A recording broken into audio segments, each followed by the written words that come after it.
somebody talked like that, you'd say, "That's insane. You can't talk like that about the people of France. You went one time. Give it a chance." "No. But there are wonderful things in France." "Don't push France down my throat." Gulp. "Okay, I'm sorry." "Stop trying to brainwash me." Double gulp. "Really sorry?" "Well, it's too late to apologize because this is exactly what you French people do, and this is why we hate you." Fair enough. But is it? What do you say to that? It's a crazy way of talking that we would not tolerate in any other context. That's the talk I want to push back against these days. But where do I begin? It's complicated. First, I can't speak up for all of Christianity. I can't speak for all of high school. I can't speak for everybody in France. There are some people in France I'm not crazy about either. I've had my own experiences in high school. Those arguments are exhausting and rarely fruitful. But second, I want to speak up in some way.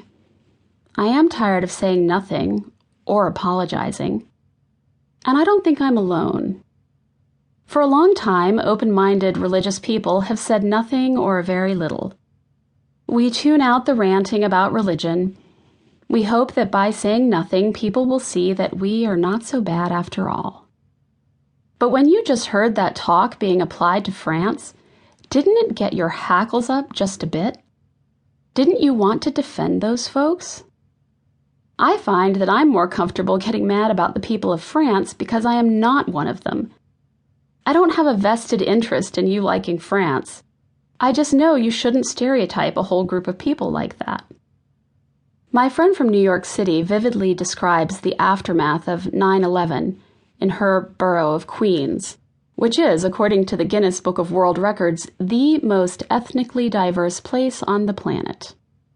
More than 160 languages are spoken in the 109 square miles that comprise Queens. Usually a bragging point among the residents, that same diversity became a painful experience for her and for many of her neighbors. She felt like Osama bin Laden's Al-Qaeda single-handedly made all Muslims the potential enemy in America, and especially in New York. Suddenly, every person in Islamic garb was a suspect, even in Queens. That had abated to some degree in New York City in the ensuing 15 years.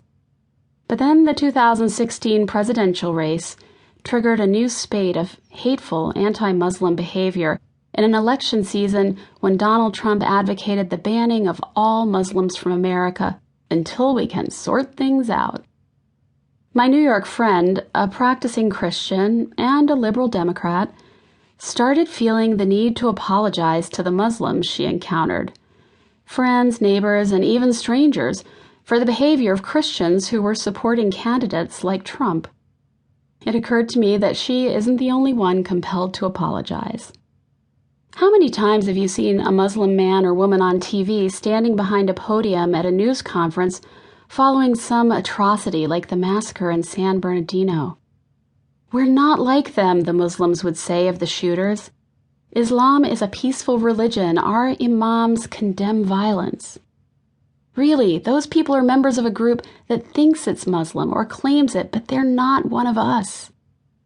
When I see Muslims having to defend themselves like that, it infuriates me, as it infuriates my friend from Queens.